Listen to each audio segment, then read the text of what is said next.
You'll be very happy to know আলহামদুলিল্লাহ উনি confirm করেছে যে উনি বাংলাদেশের জন্য খেলতে চান।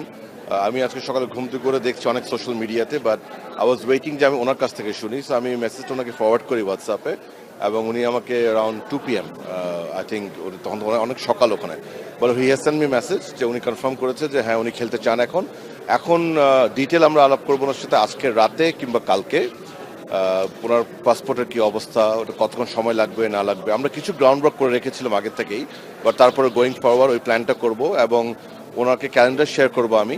সো ক্যালেন্ডারটা দেখে উনি বলতে পারবে উনি কোন কোন খেলার জন্য অ্যাভেলেবল হবেন না। And then we will start from Sunday first thing in the morning ওনার সব কিছু প্রক্রিয়া। এবং আমরা আশা করি ইনশাল্লাহ ডেফিনেটলি কিছু খেলাতে ওনাকে পাবো। And I think it's a great another very big news for Bangladesh football and the fans of football. আমি সবাইকে ধন্যবাদ জানাতে চাই, স্পেশালি ফ্যান্সদেরকে যারা সব সময় আমাদেরকে এনকারেজ করেছে তাদের মতো স্টার প্লেয়ারদের আনার জন্য।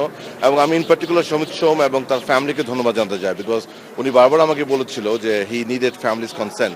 সো আমার মনে হয় উনি ডেফিনেটলি ফ্যামিলির কনসেন্ট পেয়েছে। সো এখন ইনশাল্লাহ আমরা আরেকজন তারকা খেলোয়াড় পেতে যাচ্ছি, and let us hope for the best. আমাদের জুন 10 এবং সাফ এই দুটো টুর্নামেন্টের জন্য কিন্তু আমরা ফোকাস করছি শুধুমাত্র হামজা।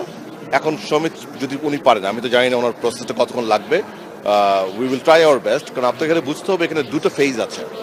একটা ফেজ যেটা আমাদের কন্ট্রোলে, সেটা হচ্ছে বাংলাদেশ সরকারের যে প্রক্রিয়া, পাসপোর্ট বলেন, জন্ম নিবন্ধন বলেন, সেগুলি আমরা একদম ফাস্ট ট্র্যাকে করে ফেলবো।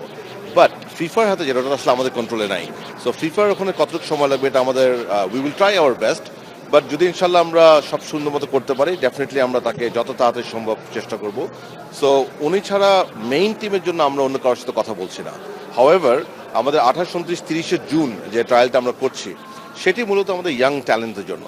এবং আপনি জানেন গোয়িং ফরওয়ার্ড আমাদের আগামী বছর সাফ আন্ডার 20 আছে, অ্যান্ড এই বছর এএফসি কোয়ালিফায়ার্স আন্ডার 23 আছে। সো এই টুর্নামেন্টগুলোকে, মানে এবছরের শেষের এবং আগামী বছরের টুর্নামেন্টগুলোকে মাথা রেখে সেটা আমরা ডিজাইন করছি। So we are looking forward to that as well. বাউফের ইতিহাসে কখনো এতগুলি আন্তর্জাতিক প্লেয়ার একসাথে স্কাউটিং হয় নাই। তো আমরা আশা করি ইনশাল্লাহ এই যে এনডেভর আমরা নিচ্ছি, এর মাধ্যমে আমরা পজিটিভ কিছু রেজাল্ট পাবো। আশা করি ভালো কিছু ট্যালেন্ট বেরিয়ে আসবে ইনশাল্লাহ। আমরা এই কমিটি আসার পরপরও কিন্তু ওনার সাথে যোগাযোগ করি, যেটা আমি ছিলাম না তখনও, কিন্তু উনি নাই বলেছিল দেশের ওভারঅল অবস্থা, পলিটিক্যাল অবস্থা সবকিছু মিলিয়ে। আপনি তো জানেন আমরা তো এই নতুন বাংলাদেশে একটা ট্রানজিশন পিরিয়ডের মধ্যে যাচ্ছি। হাউএভার কোইন্সিডেন্টালি আমরা আবারও ওর সাথে যোগাযোগ করি হামজার পারফরমেন্সের পরে, খেলাটার পরে, বিকজ আমি তখন ভাবি যে হামজা যখন সেখানে খেলতে পেরেছে তাতে সমগ্র বিশ্বে যে সাড়া পড়েছে, maybe he may change his mind now. তখন আমি আমার সম্বন্ধে সবাই জিজ্ঞেস করি যে আমি কি একটু আবার ওর সাথে যোগাযোগ করতে পারি না। উনি আমাকে বলছে of course, why not, there is no problem. তখন আমাদেরই একজন কলিগ আছে অমিত হাসান, আমার ছোট ভাইয়ের মতো, is very helpful. I saw আপনার সমিতের সাথে একটা ছবি দেখেছিলাম ওর একটা ফ্রেন্ডের। তখন আমি অমিতকে ফোন করে বলি যে তোমার একটা ফ্রেন্ডের সাথে আমার ওই সমিত ছবি দেখেছি, ডু ইউ নো হিম? তখন বলছে ফাদ ভাই, আই নো হিম পার্সোনালি, ওর সাথে আমার যোগাযোগ অনেকদিন ধরেই আছে।